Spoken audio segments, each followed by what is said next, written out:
Hi,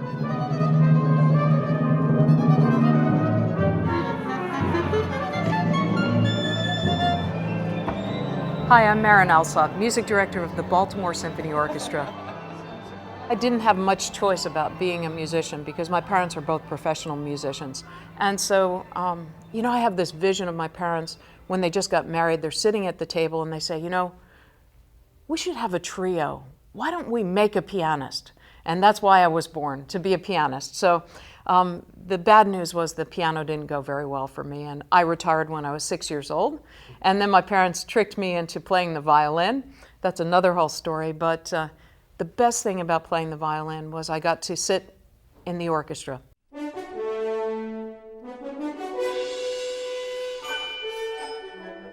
For me, the most exciting program, of course, is the first program.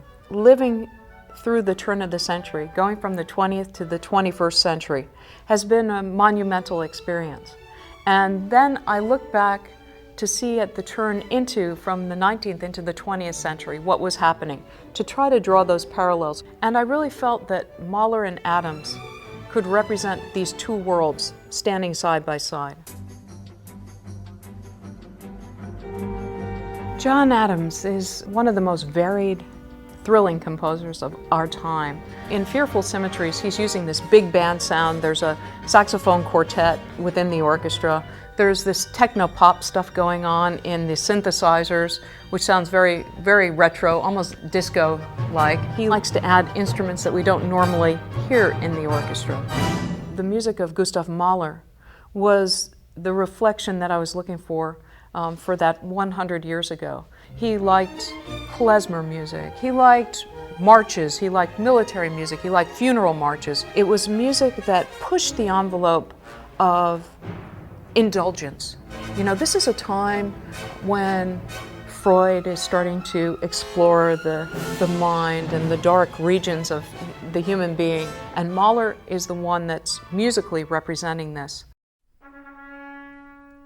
When you hear the opening of Mahler's Fifth Symphony, it's a single trumpet, ba-ba-ba-ba, ba-ba-ba-ba, and from that opening evolves this amazing journey, which is an hour long.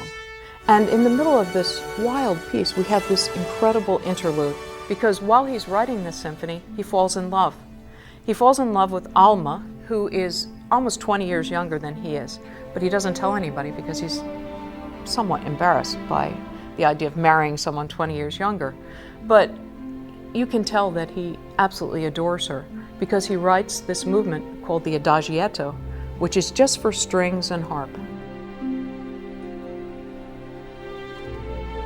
As a violinist, you play one line, and it's really critical, but it's just one line contributing to music that has 100 things going on at once. And for me, the idea of being responsible for the architecture, the whole experience, the emotional journey, the quality of sound, the vision, the pacing, everything, that's something that always appealed to me. And that's really what conducting is all about.